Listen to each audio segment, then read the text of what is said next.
Boa noite, paciência. Que a graça e a paz do nosso Cristo esteja com todos, amém? Bom estar aqui. Bom, eu estava olhando que me acho tão feio. Vocês vão trocar essa foto aí e colocar um Photoshop em mim. É muito bom estar aqui. Como é bom estar aqui com os irmãos, rever amigos antigos, de velhos tempos, de paciência, desde do outro lado, amigos que fizemos ao longo dos anos, que foram chegando, a paciência, e nós fomos conhecendo. Como é bom, é uma alegria estar aqui. Eu tenho certeza que Lídia, minha esposa, está ali, também compartilha da mesma alegria. Eu agradeço toda a recepção que não somente o pastor Átila nos dá, mas que todos os irmãos nos peçam aqui. Que bom, é uma alegria estar em casa. Sempre é bom voltar a casa, estar de novo no lar, e realmente aqui eu me sinto em casa com os irmãos. Sou muito bem tratado, tá vendo? Cafezinho deixa para depois. Eu olho este homem aqui, o Vando, né? Eu sempre olho para ele com muita gratidão a Deus, porque eu lembro da nossa época ainda de coral. A Ana Paula participava do coral e nós sempre orávamos pela conversão dos maridos. E está aqui a resposta de oração, lembra, Paula? Glória a Deus por isso. Então, eu louvo a Deus por toda a experiência que nós tivemos aqui com os irmãos. Mas nós estamos aqui para pregar a palavra de Deus, então convido os irmãos a abrirem a sua Bíblia no Evangelho segundo narrou o evangelista Mateus. Mateus, capítulo 9, apenas os versos 32 e 33. O tema da mensagem, daquilo que eu quero trazer para os irmãos hoje é sem precedentes.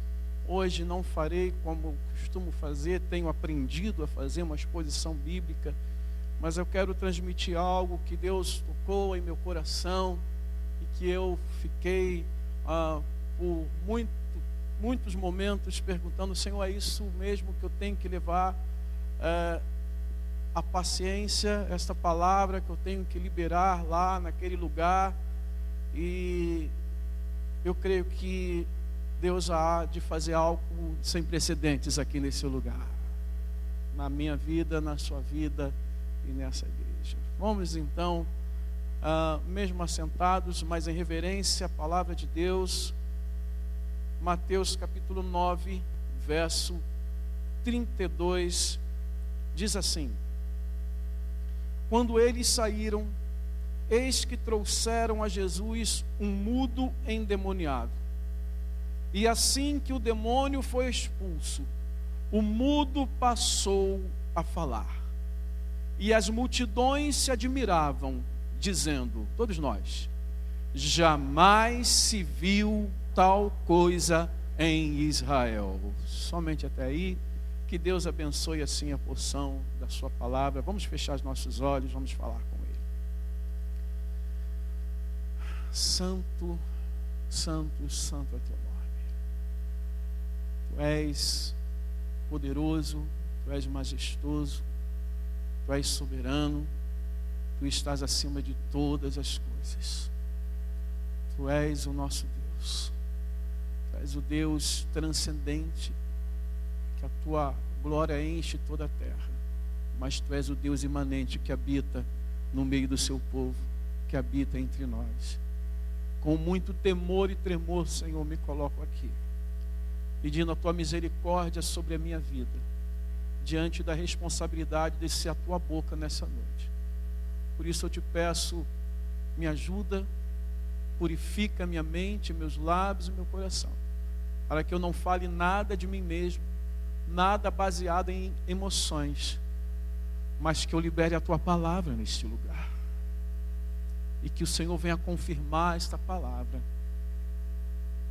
fazendo os teus milagres, manifestando a sua glória e o teu poder em nosso meio. Usa-me, Senhor, te peço, e alcança-nos nesta noite, avivando-nos, fortalecendo a nossa fé em Ti, com a certeza que nós somos do Senhor e que o Senhor é o nosso Deus. Eu te oro assim em nome de Jesus e todos digam amém.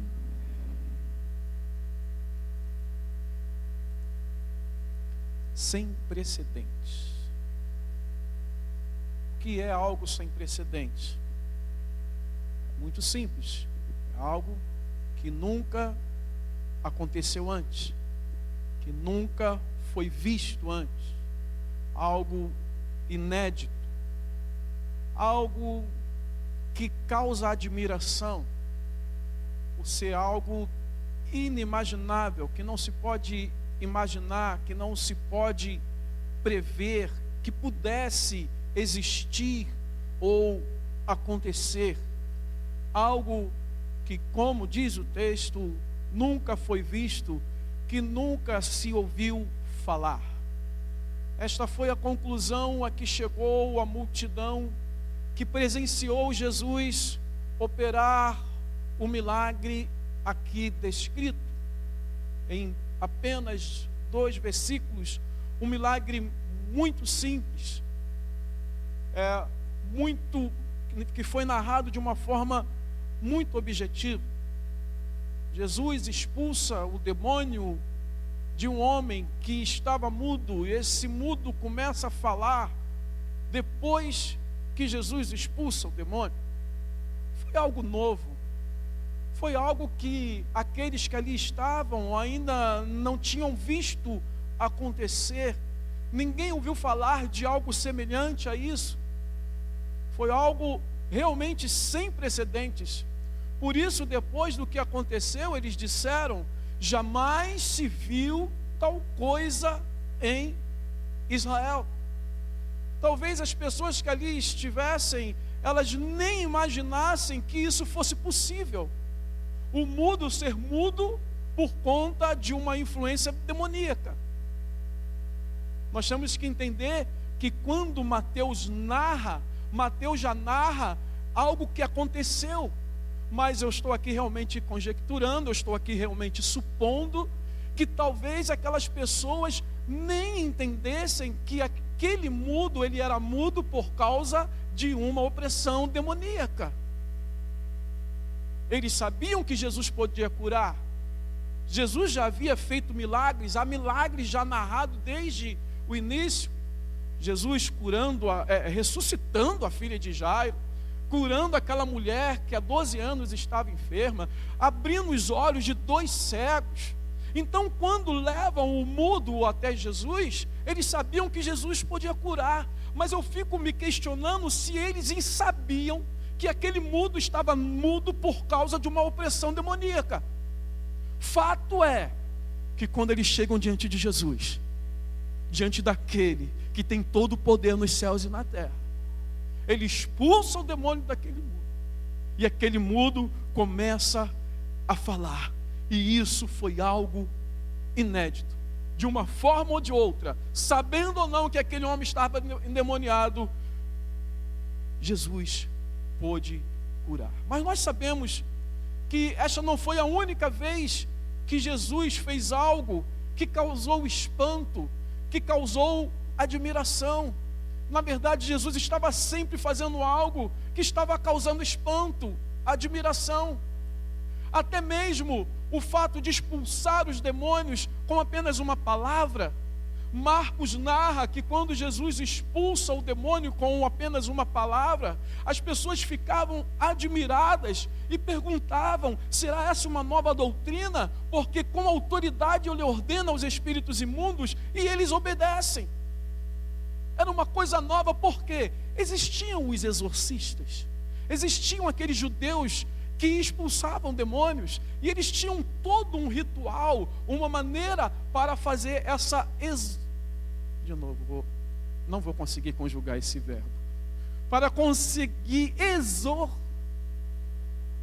Obrigado. Para conseguir exorcizar aquela pessoa que estava demoniada. Era uma série de coisas que eles faziam, mas Jesus simplesmente falava com o poder e com a autoridade: sai. O demônio saía. Quando Jesus estava lá no barco com os discípulos, e eles estavam ali Jesus estava dormindo e os discípulos desesperados, porque vem uma tempestade, o vento, o barco já indo a pique, e eles correm até Jesus. Jesus, o Senhor não se importa que pereçamos, salva-nos. E Jesus levanta, e com uma palavra apenas ele diz: acalma-te mar, acalma-te vento, e tudo lhe obedecem. E o que aqueles discípulos falam? Quem é este? Que isso? Que homem é esse que até o vento, os ventos e o mar lhe obedecem? Quem é esse, queridos? A pergunta é: quem é esse? Esse é o nosso Deus. Esse é o Senhor a quem confessamos. Eu quero repetir, eu não estou falando de alguém desconhecido. Eu estou falando de alguém que já se revelou aqui neste lugar, que já se revelou a nós, que já se revelou a mim, que já se revelou a você, e que se não se revelou, que Ele se revele hoje a você. Esse é o Deus que nós servimos, e é o Deus que é o mesmo ontem, hoje e eternamente. É o Deus, como cantamos, que é imutável. Este é o Deus a que servimos, esse é o Senhor a quem confessamos.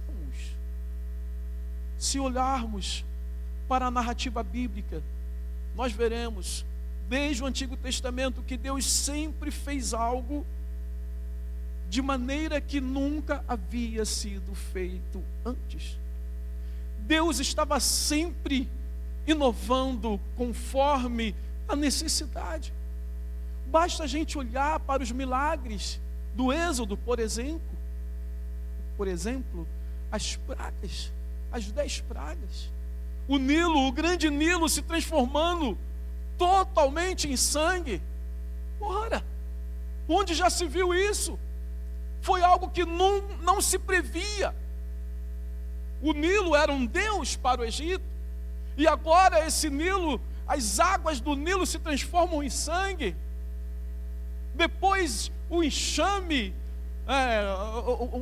os montes de rãs, de sapo tomando conta do povo, os mosquitos, as moscas, as trevas, dias de trevas, trevas que se pudessem apalpar, gafanhotos vindo aos montes, destruindo toda a plantação, toda a lavoura, algo sem precedentes, queridos.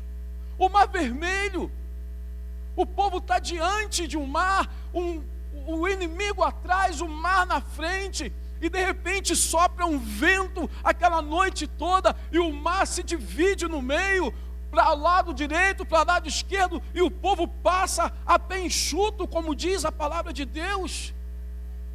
Muito milagre, é coisa sem precedente, que não dá para entender. Os milagres no deserto, o maná. Como é que se faz pão, gente? Você planta o trigo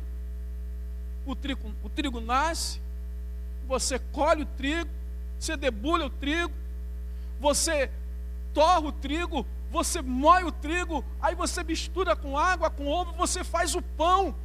Mas lá no deserto, o trigo já veio prontinho. Caía todo dia de manhã, aquele pozinho, e o povo ia lá, recolhia, e tinha que recolher todo dia, porque se ficasse para o outro dia, o que acontecia? Estragava. As codornizes, vai fazer o que no deserto? Mas o Senhor sopra um vento, o povo pede carne. O Senhor sopra o vento e o arraial no deserto é cheio de codornizes. E se a gente vai continuando, a gente vai vendo Deus fazendo coisa nova, que nunca aconteceu antes. Os milagres com os profetas, o profeta Elias, que chega na casa daquela mulher, que só tinha uma farinha e azeite para fazer um bolo para ela, para o filho morrer. E o profeta chega e fala: faz primeiro para mim, depois faz para vocês, porque eu digo que não vai faltar a farinha e não vai faltar o azeite. E toda vez que ela tirava a farinha, tirava o azeite, no outro dia estava a mesma quantidade. Onde se viu isso? Mortos ressuscitando. a vitória contra os inimigos. Meus amados, na guerra, a vitória normal, natural, era a espada contra a espada. Mas quantas vezes nós vemos o povo de Deus vencer batalha sem sequer tirar a espada da bainha? Josafá reúne um povo para lutar contra os midianitas, e ele vai, se curva diante do Senhor e fala: Senhor, nós não temos força para combater este povo. Ele forma o coral que sai à frente cantando: o Senhor é bom e a sua misericórdia dura para sempre. O Senhor assume aquela batalha e diz: vá, que essa batalha é minha, essa batalha não é sua. E sem mover uma espada, Josafá vence aquela batalha. E quantas vezes o Senhor coloca o inimigo um contra o outro, manda vespões, abelhas, destrói. É coisa sem precedente, gente. Sabe por quê? Porque Deus não precisa de precedentes para fazer o que Ele quer fazer. Ele não precisa de um modelo. Ele não precisa de um padrão, porque Ele é o padrão. Ele é que faz as coisas. Ele criou os céus e a terra, e Ele não tirou foto de um lugar que achou bonito para fazer o céu e a terra. Não, Ele criou, Ele deu a ordem e tudo se fez. Porque Deus, como diz o apóstolo Paulo aos Romanos, ao falar sobre a fé de Abraão, Deus é aquele que chama à existência as coisas que não existem. Romanos 4, versículo 17, se puder colocar aí para mim. Ou se você quiser abrir também, quando o Senhor fala, quando Paulo está falando a respeito da fé de Abraão, ele vai dizer assim: eu o constituí por pai de muitas nações, diante daquele em quem Abraão creu, o Deus que vivifica os mortos, vocês comigo, e chama à existência as coisas que não existem. Deus cria as possibilidades. Deus cria as circunstâncias. Às vezes a gente olha para a nossa vida, em alguma área da nossa vida, e a gente vê, não tem saída, não tem como resolver, não tem como fazer, não tem para mim, não tem para você, mas Deus, Ele cria as condições para que as coisas surjam, para que as possibilidades que não existem, existam, porque Ele Ele chama. Ele diz: vem, surge, e aquilo que não está previsto começa a ser previsto, porque Ele tem poder nas suas mãos, Ele tem o poder da sua palavra para trazer as coisas à existência. Esse é o nosso Deus, e não há Deus igual ao nosso Deus. Sabe por quê? Porque não existe outro Deus além do nosso Deus, só Ele é Senhor. Bem disse Ana lá em 1 Samuel capítulo 2, versículo 2, diz assim: ninguém é santo como o Senhor, porque não há outro além de ti, e não há rocha como o nosso Deus. Não há rocha como o nosso Deus. Não há lugar de segurança, de força, de poder. Não há escudo como o nosso Deus. Não há um porto seguro como o nosso Deus. E Deus, queridos, é aquele que, segundo o profeta Isaías, é aquele que nos surpreende. Sabe por quê? Porque Deus é aquele que faz coisas que nós nem esperávamos que pudessem acontecer. Eu tenho um testemunho disso aqui nessa noite, que Deus já fez coisas na sua vida que você não esperava que Ele ia fazer, mas Ele chegou e fez. Quantos podem testemunhar aqui e glorifiquem ao Senhor com isso? Esse é o Deus a quem servimos. Isaías, no capítulo 64, ele está orando aqui, porque Isaías, ele foi um profeta que profetizou, ele foi um dos profetas mais messiânicos, mas ele também profetizou que o povo iria ser levado para a Babilônia cativo. Mas ele também profetizou Ele falou até o nome de quem ia mandar o povo de volta. Mas Isaías, ele vive tanto aquela profecia, que ele ora como se estivesse lá na Babilônia. Ele intercede a Deus para que livre o seu povo. E essa é uma das orações que o profeta faz em Isaías 64, quando diz assim: se fendesses os céus e descesses, se os montes tremessem na tua presença. 64:1 de Isaías, está aí, né? Como quando o fogo acende. Deixa eu ler de novo. Se fendesses os céus e descesses, se os montes tremessem na tua presença, como quando o fogo acende os gravetos, como quando faz ferver a água, para fazeres notório o teu nome aos teus adversários, e para que as nações tremam diante de ti, quando fizeste coisas terríveis que nós nem esperávamos, desceste e os montes tremeram diante de ti. Foi assim que Deus agiu lá no Egito.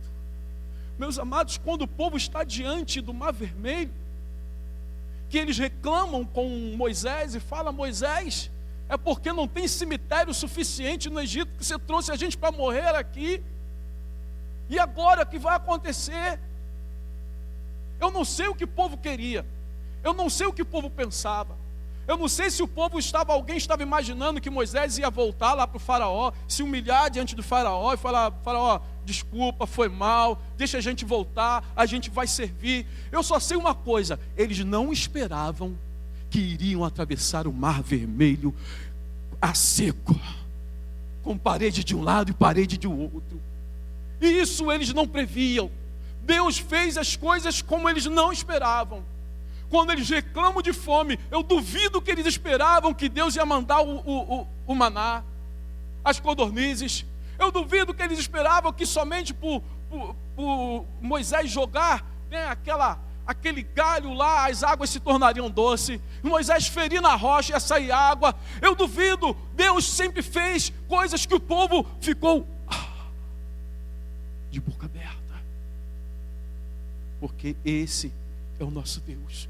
E é por isso que, ainda aqui no capítulo 64, no versículo 4, Isaías vai falar algo que nós precisamos glorificar o Senhor. Eu quero que os irmãos leiam comigo.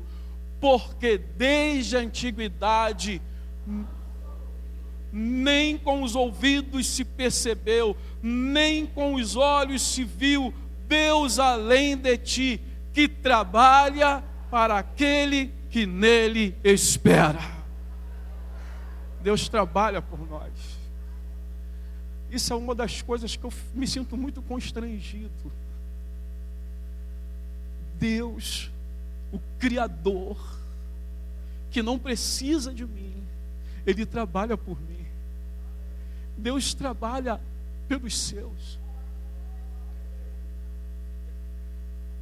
Deus não nos perde de vista, gente. Deus não perde os seus de vista. Você já deixou o seu filho pequeno escapar de você? Alguém já ficou: meu Deus, cadê ele? Uma vez eu e Lídia lá em Ladar, a gente deixou a Rebeca escapar. Foi um susto. A gente ia viajar no dia seguinte ou no outro dia, a gente estava para viajar, para vir aqui para o Rio. A gente foi numa feirinha lá e daqui a pouco, cadê a Rebeca? E a gente roda para cá, roda para lá, e a gente já fica pensando: meu Deus, o que vai ser, o que vai acontecer? E daqui a pouco a gente chega e a Rebeca está lá, distraída, olhando as coisas, olhando os brinquedos. Ela não estava nem aí. Sabe por que ela não estava nem aí? Porque ela confiava em mim, Lídia. Sabe? Agora, eu e Lídia somos falhos. Eu principalmente, que acho que eu que estava olhando. Deus, Ele não nos perde de vista. Ele trabalha por nós. E Ele trabalha de uma forma sem precedentes, muitas vezes, porque no fundo, o que Deus fez por nós, ao nos salvar, foi algo sem precedentes. E vamos entender que quando Cristo morreu por nós na cruz do Calvário, Deus estava trabalhando para nos dar a salvação. É por isso que lá em Isaías, no capítulo 53, lá por volta dos últimos versículos, ele diz assim: o meu servo, o justo, ele verá o fruto do penoso trabalho da sua alma. Nós demos trabalho para Deus e ainda damos. Diga misericórdia. E Deus fez isso de uma forma sem precedentes. Porque mesmo antes de conhecermos a Ele, mesmo antes de esperarmos nele, como o versículo disse, Ele já trabalhava por nós e de uma forma sem igual e sem precedentes. A gente pode ver isso lá em Romanos capítulo 5, no versículo 7, que vai dizer assim: dificilmente alguém morreria por um justo, embora por uma pessoa boa, alguém talvez tenha coragem, esteja disposto a morrer. Bom, isso não é algo normal, mas não é algo impossível. Por exemplo, numa guerra, soldados no fundo morrem uns pelos outros. Muitos soldados numa guerra morrem protegendo o outro. Eu posso citar aquele filme O Resgate do Soldado, poupar o meu inglês, né? Que ele não é baseado num fato real, mas ele é inspirado num fato real. É uma história que foi criada num fato real, que no filme conta que são 4 filhos, né, parece, ou 3, e todos vão para a guerra, os 3 morrem, e o exército, com dó daquela mãe, manda resgatar o soldado. Aconteceu algo semelhante a isso, em que realmente haviam 4 irmãos, 3 tinham sido dados como mortos, e foram buscar realmente um sargento, que era o irmão mais velho, talvez.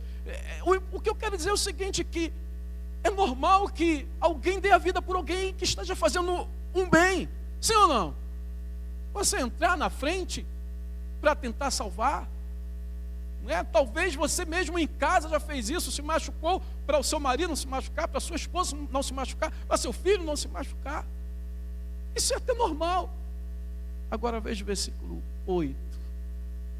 Mas Deus prova o seu próprio amor para conosco, pelo fato de Cristo ter morrido por nós, quando ainda éramos pecadores. Morrer por um homicida, morrer por um mentiroso, morrer por um estuprador, morrer por um assassino, morrer por alguém que é mau. Eu pelo menos nunca ouvi falar. Mas o nosso Cristo, Ele entrou na frente, na cruz, recebeu sobre si o castigo que nos traz a paz, estava sobre Ele. E Ele não fez isso porque eu era bonzinho, ou porque você era bonzinho. Ele fez isso porque Ele nos amou, porque Ele nos escolheu, porque Ele nos chamou. Quando estávamos ainda no estado de pecado, porque nós já fomos justificados. Glória a Deus por isso, amém? Mas antes mesmo de sermos considerados justos por causa de Cristo, Ele morreu por nós. Ele mudou o nosso destino. Ele mudou o nosso fim. O nosso fim era a morte eterna, mas quando Cristo morre por nós na cruz do Calvário, Ele recebe o castigo de Deus para que recebamos a justiça dEle. Meu Deus, gente, isso não tem precedentes. Isso nunca se viu e nunca se verá, mas só se verá em Deus e em Cristo Jesus. E este é o Deus a quem servimos, esse é o Cristo a quem confessamos. E como disse o apóstolo Paulo em Efésios capítulo 3, versículo 20, ora, aquele que é poderoso para fazer infinitamente mais do que tudo o que pedimos ou pensamos, conforme o seu poder que opera em nós, leia comigo, a Ele seja a glória na igreja e em Cristo Jesus, por todas as gerações, para todos sempre. Amém e amém. Glória a Deus. Ele é poderoso para fazer mais do que tudo que pedimos ou pensamos, mais do que você pode imaginar. Mas a pergunta que fica, amados, nós cremos em tudo isso? Realmente nós cremos em tudo que foi falado, em tudo que a Bíblia nos mostrou, em tudo que a Bíblia nos fala nesta noite, todos os textos que nós lemos a respeito de Deus, nós cremos em tudo que nós cantamos aqui nesta noite. Nós cremos que Deus, por meio de Cristo Jesus, pode fazer algo novo e sem precedentes na nossa vida, de uma forma que Ele nunca fez antes. Nós cremos que Ele pode realmente dar uma palavra de ordem e as coisas mudarem num estalar de dedos, num piscar de olhos, apenas pelo poder da sua palavra, de chamar à existência aquilo que não existe. Nós cremos que Ele pode realmente fazer algo que nunca imaginaríamos que Ele faria. Cremos que Deus pode curar, cremos que Ele pode libertar aquele que já está no estado mais crítico do vício e da prisão. Nós cremos que Deus pode transformar, que Deus pode salvar, que Deus pode converter, restaurar, trazer de volta, restaurar a família, restaurar o lar. Nós cremos ainda nesse Deus. Nós cremos que Ele pode avivar como nunca antes avivou. Ou será que nós estamos presos apenas ao que vimos no passado? Será que estamos apenas nos satisfazendo com o que Deus fez no passado? Ou será que eu não estou me satisfazendo com aquilo que Ele fez na vida do outro, mas não consigo imaginar que Ele possa fazer algo diferente na minha vida, mas atendendo às minhas necessidades? Será que estamos presos? Será que não estamos presos apenas ao que Ele fez nas outras gerações? Será que não estamos presos ao que estamos vendo hoje? Ou ao que estamos vivendo hoje e achamos que está bom, que Deus já fez e já está fazendo tudo aquilo que Ele quer fazer? Eu quero trazer mais uma palavra do profeta Isaías para os irmãos nessa noite, que está lá em Isaías capítulo 43, no versículo 18.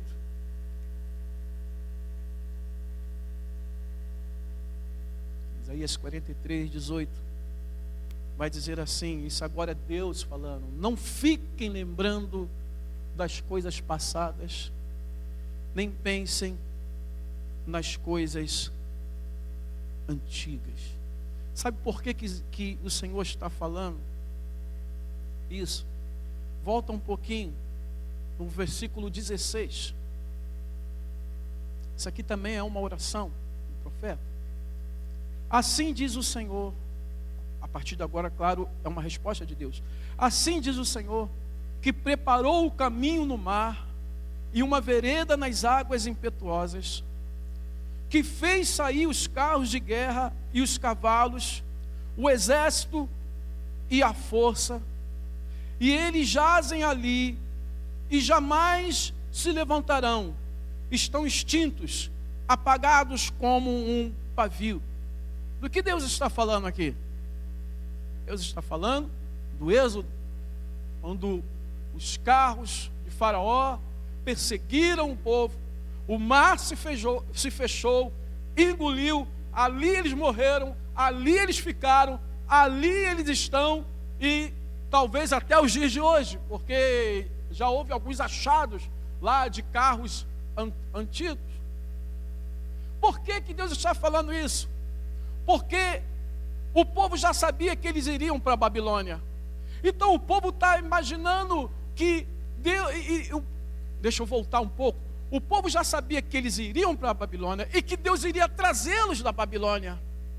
Mas Deus está falando: olha, não pense que eu vou fazer a coisa agora como eu fiz naquele tempo. O que eu fiz naquele tempo foi para aquele tempo. O que eu fiz no passado, foi no passado.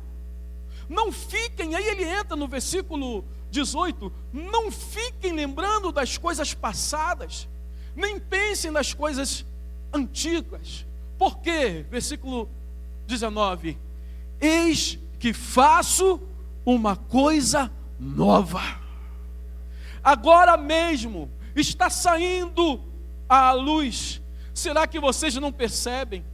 Eis que porém um caminho no deserto e rio nos lugares áridos. Os animais do campo me glorificarão, os chacais e os filhotes de avestruzes, porque porei águas no deserto e rios nos lugares áridos, para dar de beber ao meu povo, ao meu escolhido, vocês comigo, a este povo que formei para mim, para celebrar o meu nome. Deus vai fazer coisas novas. Ele está dizendo, eu vou fazer coisas novas para que vocês glorifiquem o meu nome, para que o meu nome seja exaltado, para que o meu nome seja glorificado.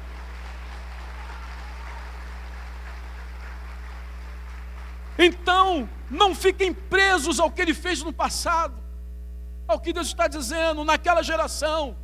Foi a necessidade daquela geração, daquele momento, foi um tratamento de Deus com aquela gente.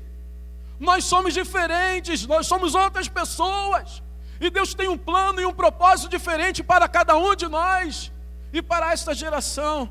Meus amados, o testemunho das Escrituras, junto com o testemunho da história, nos mostra que Deus faz coisas novas em cada geração, de acordo com a necessidade de cada geração, porque, como já falei e repito, ele não precisa de precedentes. Ele não precisa.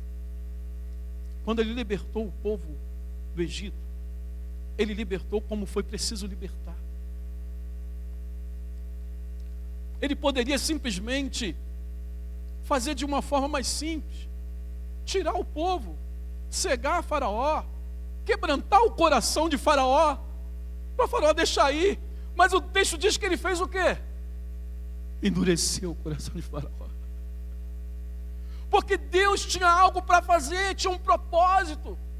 Deus queria julgar os deuses do Egito, julgar o Nilo, mostrar que Nilo não é Deus.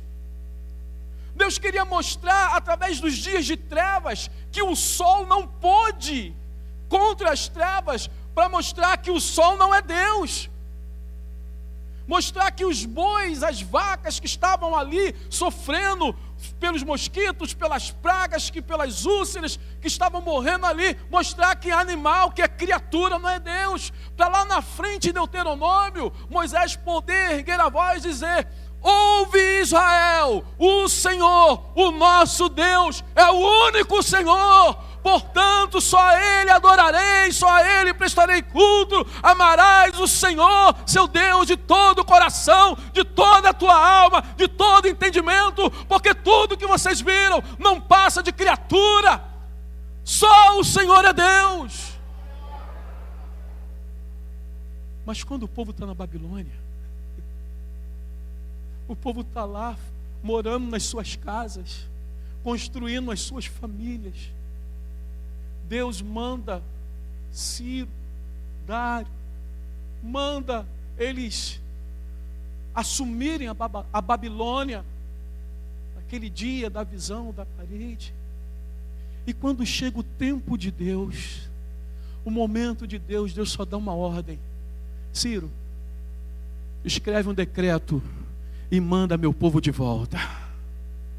Ciro, dá toda a provisão que o meu povo precisa para voltar e para reconstruir. Sabe por quê? Porque Deus não precisa ficar repetindo coisas. Ele faz do jeito que tem que fazer. E Ele faz como tem que fazer e como é necessário fazer.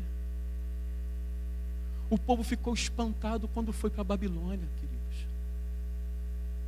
O templo era o templo lá de Salomão, que Deus falou: olha, eu vou ouvir a oração, vou fazer desse lugar a minha casa de oração, o que vocês orarem eu vou pedir.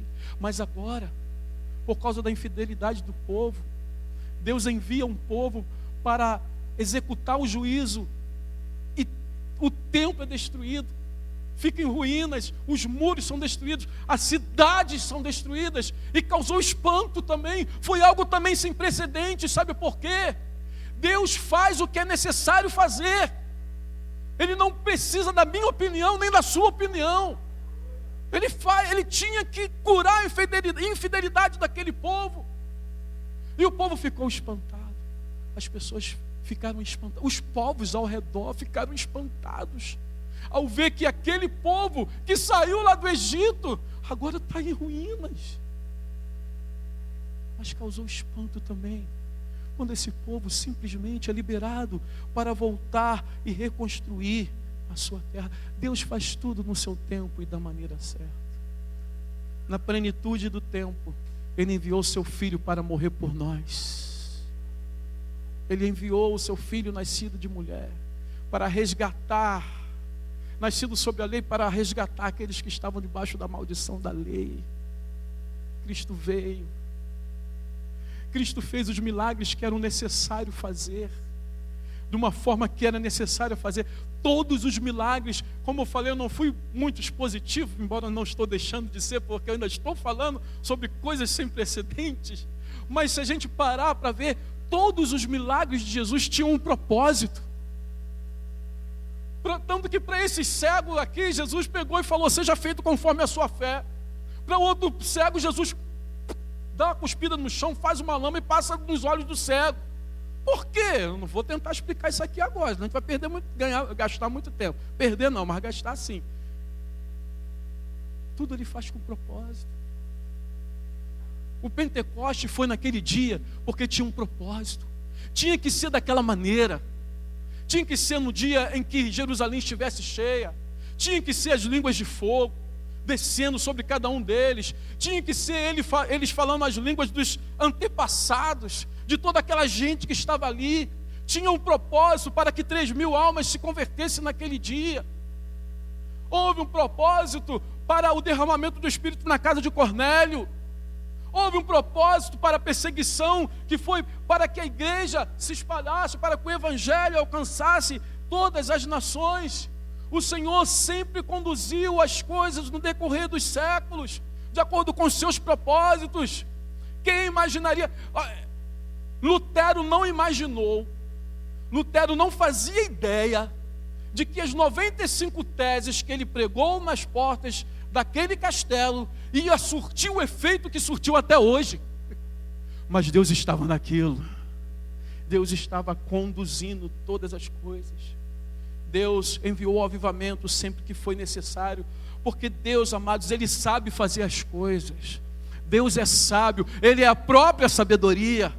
É por isso que Paulo lá aos Romanos, depois de falar sobre o agir de Deus, sobre como Deus lidou com Israel, lidou com os gentios, depois de falar tantas verdades, no capítulo 11, versículo 33 de Romanos, ele rompe em louvor e adoração a Deus e canta: ó profundidade da riqueza, tanto da sabedoria como do conhecimento de Deus. Quão inexplicáveis os seus juízos e quão insondáveis são os seus caminhos. Pois quem conheceu a mente do Senhor? Ou quem foi o seu conselheiro? Ou quem primeiro deu alguma coisa a Deus para que isso lhe seja restituído? Vocês comigo?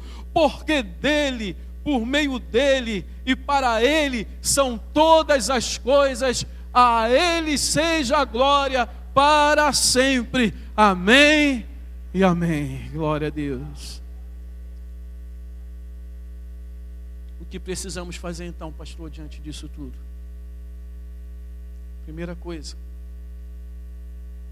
que eu e você precisamos entender é que fora de Deus não há salvação. Você pode falar isso comigo? Fora de Deus não há salvação.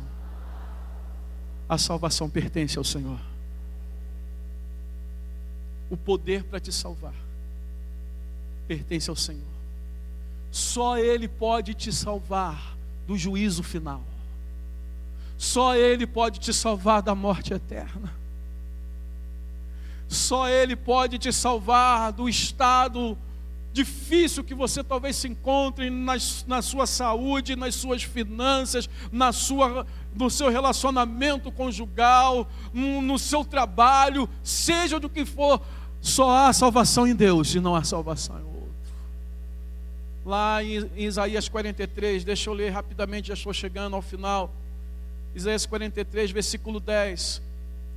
E eu preciso parar um pouco nesse versículo para trazer algo à nossa consciência. O Senhor diz: vocês são as minhas testemunhas. Você pode repetir isso comigo? Vocês são as minhas testemunhas. Isso é Deus falando com aquele povo? Sim, com aquele povo. Isso é Deus falando com este povo? Sim, nós somos testemunhas do Senhor. O Senhor nos escolheu como suas testemunhas. Jesus falou para os discípulos: olha, vocês receberão poder ao descer sobre vós o Espírito Santo de Deus, e vocês serão minhas testemunhas, tanto em Jerusalém como na Judéia, até os confins da terra. Testemunha ali está falando também, sabe do quê? Daquele que viu, aqueles que viram o que Jesus fez, aqueles que viram Jesus morto, aqueles que viram Jesus ressurreto, aqueles que viram Jesus sendo elevado aos céus, aqueles que viram os feitos de Cristo. Nós somos testemunhas daquilo que nós vemos Deus fazer na nossa vida. Somos testemunhas do Evangelho, daquilo que Ele fez nos salvando, mas também da manifestação, do mover de Deus e do poder de Deus nas nossas vidas. É por isso que a gente canta, né? Quão grande é o meu Deus, cantarei, quão grande é o meu Deus, e todos hão de ver, quão grande é o meu Deus. Lá em Urucânia eu canto assim: quão grande é o meu Deus, cantarei, quão grande é o meu Deus, e todos hão de ver na minha vida, na sua vida, quão grande é meu Deus. Nós somos testemunhas do Senhor. Nós precisamos ser estas testemunhas. As pessoas precisam ver o nosso testemunho de vida com as nossas escolhas, as nossas atitudes, mas também dos milagres que Deus há de fazer em nossas vidas. O texto continua lá em 43:10. Vocês são minhas testemunhas, diz o Senhor. Vocês são o meu servo a quem escolhi, para que vocês saibam, para que vocês creiam em mim e para que vocês entendam que eu sou e que antes de mim Deus nenhum se formou e depois de mim nenhum haverá. Versículo 11, leiam comigo: eu sou o Senhor e fora de mim não há Salvador. Não há salvação fora de Deus. Não há salvação fora de Cristo. Não há. Ele é o único caminho, a verdade e a vida. Ninguém vai ao Pai senão por meio dele. Continuando, versículo 12. Eu anunciei a salvação. Ele fala e ele faz, né? Eu anunciei a salvação, eu a realizei, eu a fiz ouvir. Deus estranho não houve entre vocês, pois vocês são as minhas testemunhas, diz o Senhor.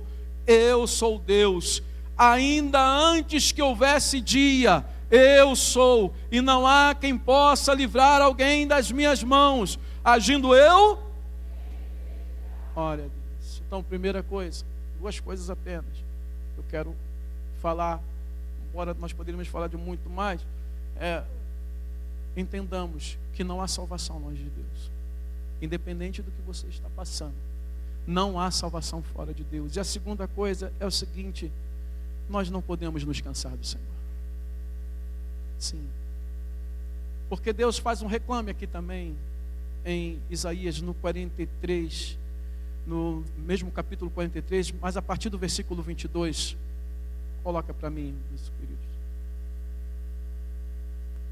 Contudo, você não me invocou, ó Jacó. Você se cansou de mim ó Israel. Não podemos cansar do Senhor. É muito interessante essa palavra, que a gente pode até pensar que é impossível, que nós não temos razão para cansar do Senhor. E realmente não temos razão para cansar do Senhor. Mas no fundo, muitas vezes nós cansamos. Nós retrocedemos. Olha o que ele continua a falar. Você não me trouxe as ovelhas para os holocaustos, nem me honrou com os seus sacrifícios. Não lhe dei trabalho com ofertas de cereais, nem o cansei pedindo incenso. Você não me comprou cana aromática, nem me satisfez com a gordura dos seus sacrifícios. Mas você me deu trabalho com os seus pecados e me cansou com as suas iniquidades. O Senhor está fazendo o que eu chamo de um reclame, para dizer: vocês pararam de me adorar, vocês pararam de me servir, vocês acharam que não valia mais a pena, vocês desistiram de se entregar, vocês desistiram de fazer o melhor para mim, vocês desistiram de oferecer uma adoração que eu realmente mereço. E ao contrário disso, vocês se entregaram aos seus pecados. Porque, amados, a decadência espiritual é algo que não acontece de um dia para o outro. A gente começa a ficar aflito, angustiado com os problemas, com as situações, ou a gente começa a ceder às tentações, a gente começa a perder o prazer de adorar, o prazer de estar na casa do Senhor, o prazer de ler a Bíblia, e a gente começa a ser entregue aos nossos próprios pecados. Então, entenda que nós, na nossa natureza humana, nós nos cansamos das coisas espirituais. Essa é a grande verdade. Não é sempre que eu tenho disposição para ler a Bíblia. Tem dia que eu tenho que pegar e falar: vai ler sim. Pronto e acabado. Não é sempre que eu tenho disposição para orar. Sim, às vezes a minha vontade é só sentar no sofá, abrir o celular e ficar vendo coisa inútil, até o dedo cansar. Não fazer nada, ficar estático. Mas eu tenho que dizer para mim: vai orar, pecador. Às vezes eu vou para a igreja porque eu sou pastor.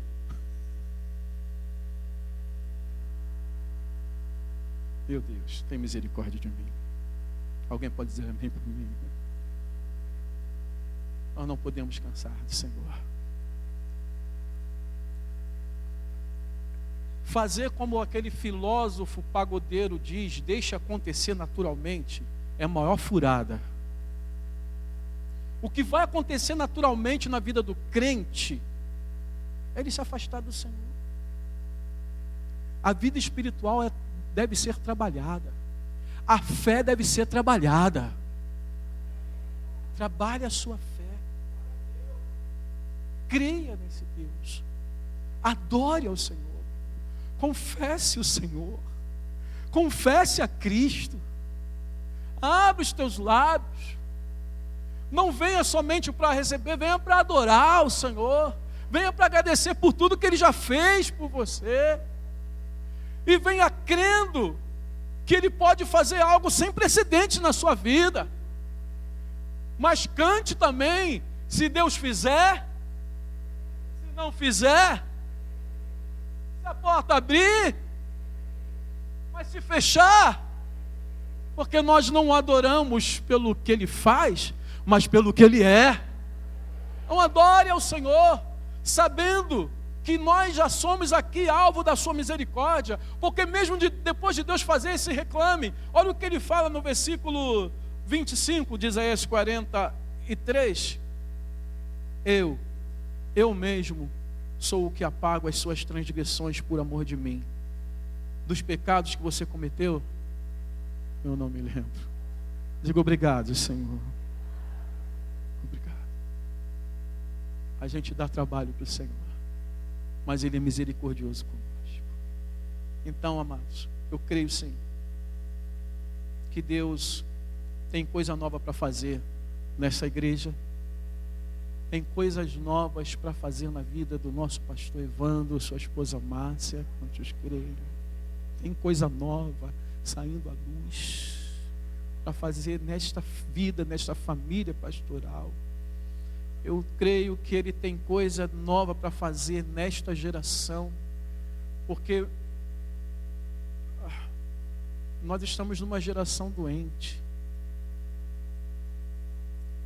A sociedade está doente, moralmente doente, e essa imoralidade tenta o tempo todo entrar no meio do povo de Deus.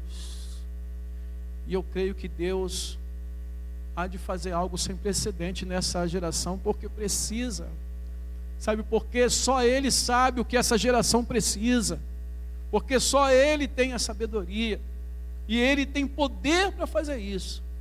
Então que Ele venha, que Ele faça, que Ele nos surpreenda, que Ele te surpreenda, porque Ele não precisa fazer como fez antes.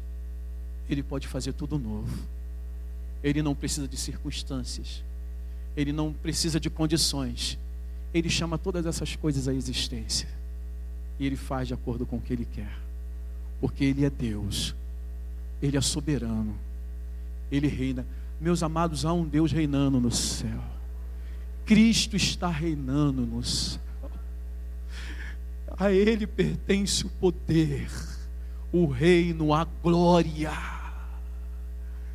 Ele está reinando, Ele está conduzindo a história.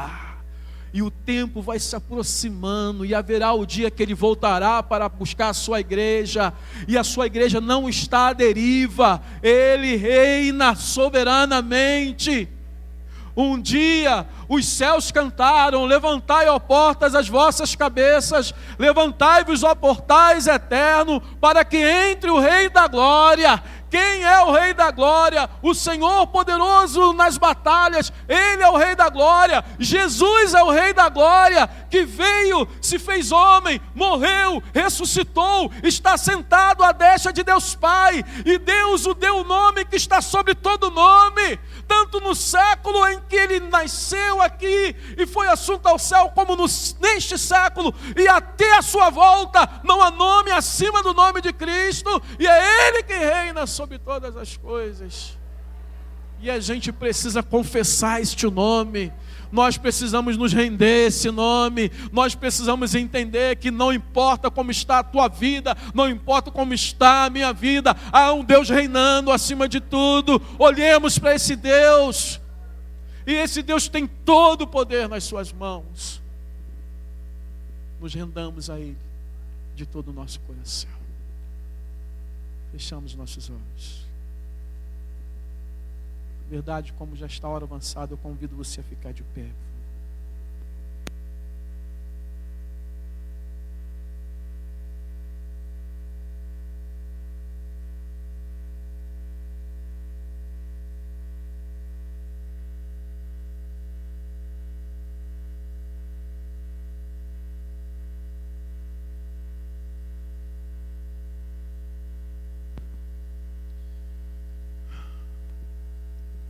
Eu quero primeiro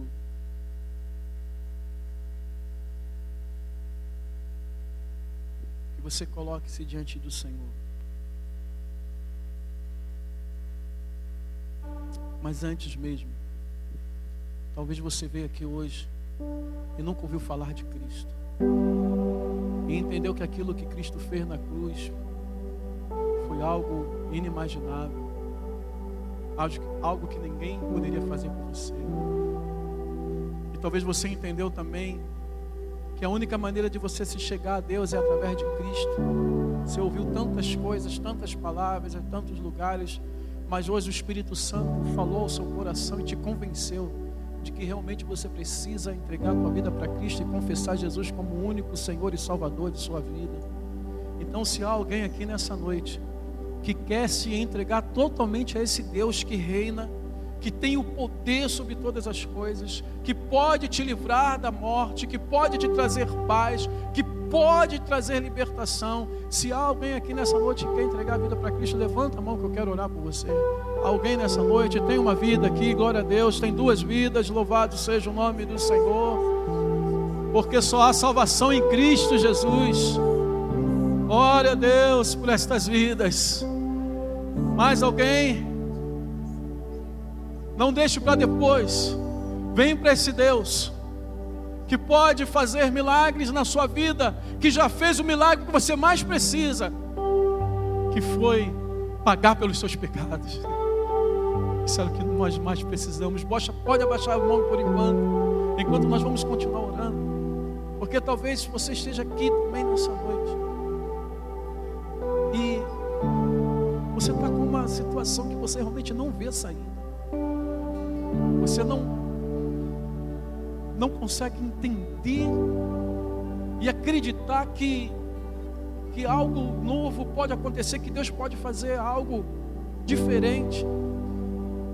E talvez você esteja olhando para outras vidas e você fica pensando assim: meu Deus, por que o Senhor não faz comigo como fez com ele? Por que o Senhor não faz com a minha casa como fez com aquela casa?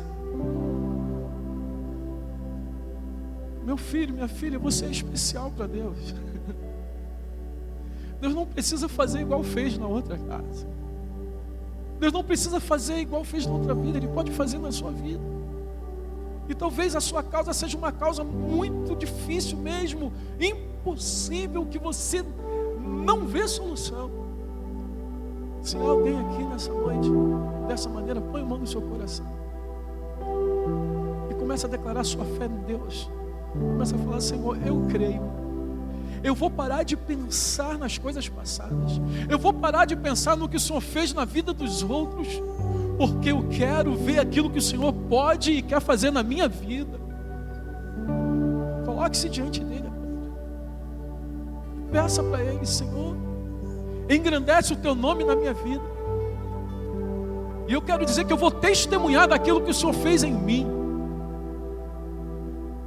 Muitos verão estas coisas que o Senhor fez em mim, como diz o salmista. Muitos verão essas coisas, confiarão e temerão no Senhor. Pelo testemunho.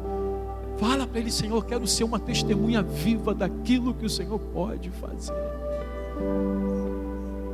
Aí eu peço em nome de Jesus, para esta vida que precisa desse agir poderoso. Vem sobre esta casa, vem sobre este lar, vem sobre esta família, vem sobre este que tem chorado. Recolhe as suas lágrimas agora, consola e mostra para ele que o Senhor tem o controle, que o Senhor ainda está no controle da sua vida, que o Senhor não perdeu as rédeas, mas que o Senhor está olhando e que o Senhor não perdeu ele de vista, que o Senhor não perdeu ela de vista. Faz isso para a glória do teu nome, Pai, nestas vidas, em o nome de Jesus. Amém, amém. E todos hão de ver quão grande. Eu gostaria de convidar os dois que levantaram as mãos para entregar sua vida para Cristo. Vem cá, filhos, para que eu possa orar com vocês.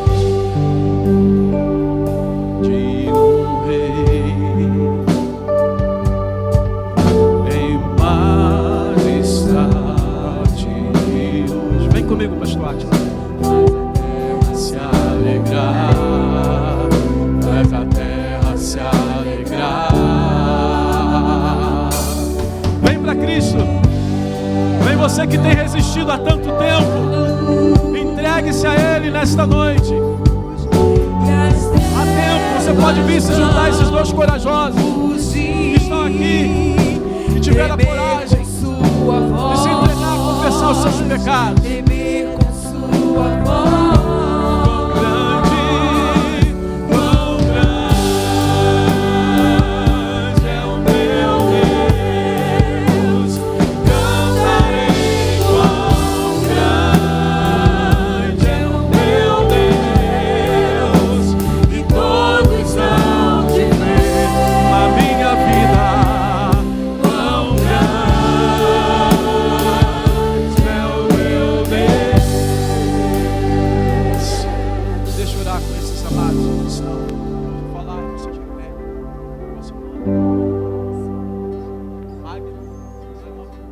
Anderson, aqui está o Magno e o Anderson que querem entregar a sua vida para Cristo. O Senhor recebe vocês. Às vezes a gente falava assim, antigamente a gente falava assim, né? Quem quer aceitar Jesus?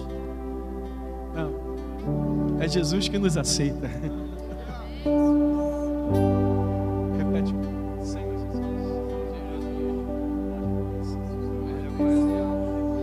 Eu reconheço preciso de perdão. Eu reconheço que preciso de salvação.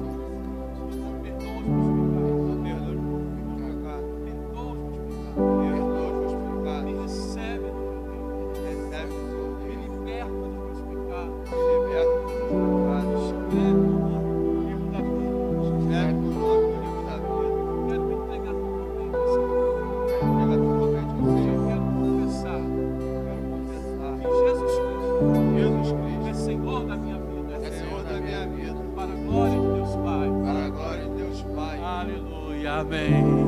Pastor Átila, ora por eles. Estenda as mãos para cá, nós vamos orar e interceder por essas vidas. Tu és Senhor, meu Deus. Eu lhe peço, meu Pai amado, fortaleça essas vidas, meu Deus, mediante as confissões de fé, ó Pai, que eles fizeram agora, meu Deus. Que não seja apenas, meu Pai amado, palavras emocionadas, ó Deus, mas que eles, meu Pai amado, possam ter dito essas orações, meu Pai, do fundo dos seus corações. O Senhor conhece, meu Deus amado. O Senhor é o que chama para perto de Ti. E o Senhor é que nos faz nos rendermos a Ti, meu Pai. E que eles possam então, meu Deus, receber, ó Pai amado, a revelação de quem Tu és, ó Deus, a cada dia.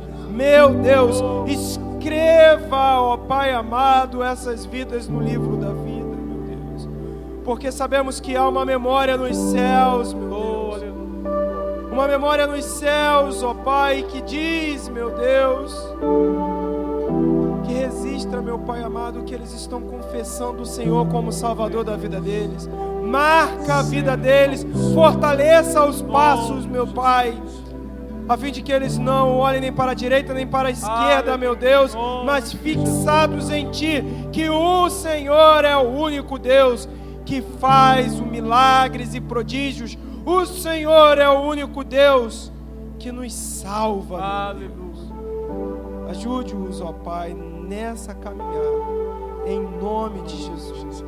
Amém. Glória a Deus, aplauda ao Senhor. Aleluia. Deus abençoe, querido. Pode voltar para o seu lugar. Eu gostaria de orar mais um pouco por vocês, permita-me, pastor. Mas eu gostaria que orássemos também uns pelos outros.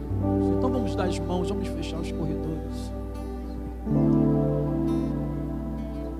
Oh Deus, intercedemos uns pelos outros também. Senhor, Tu sabes tudo aquilo que nós precisamos. Tu sabes o que esta casa de fé precisa.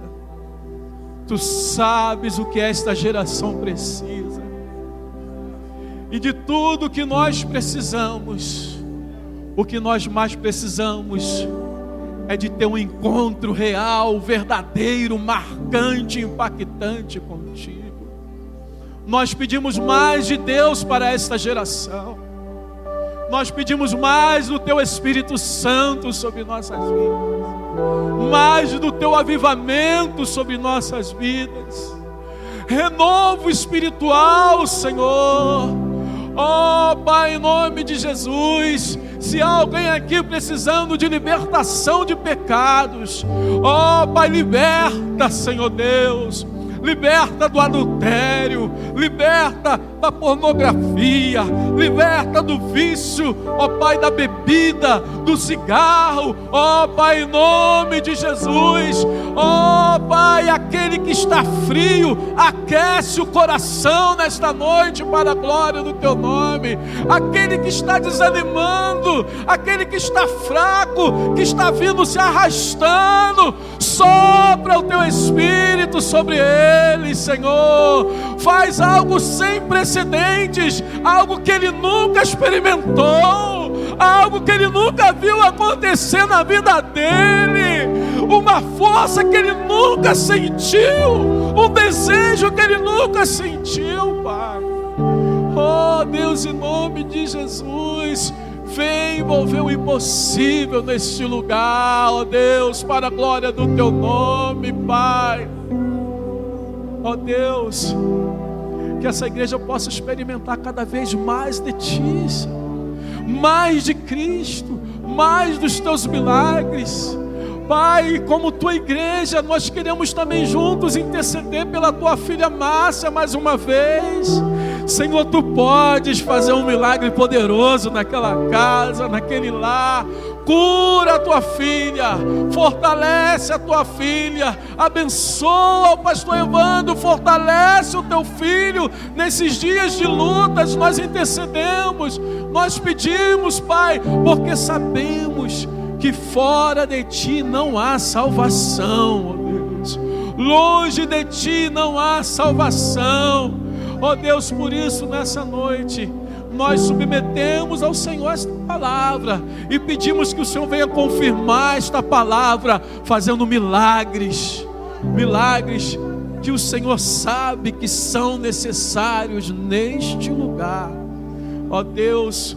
O recado que Tu trouxestes para cada vida, que o Senhor venha mostrar que não foi o homem, mas foi o Senhor que enviou esta palavra.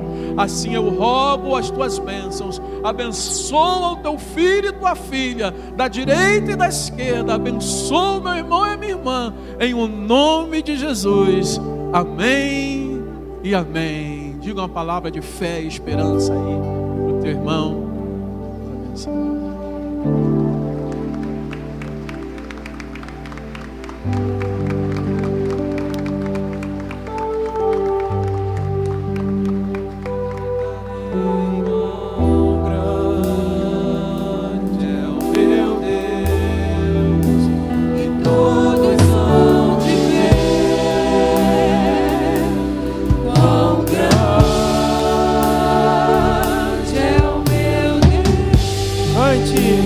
Cante ao Senhor.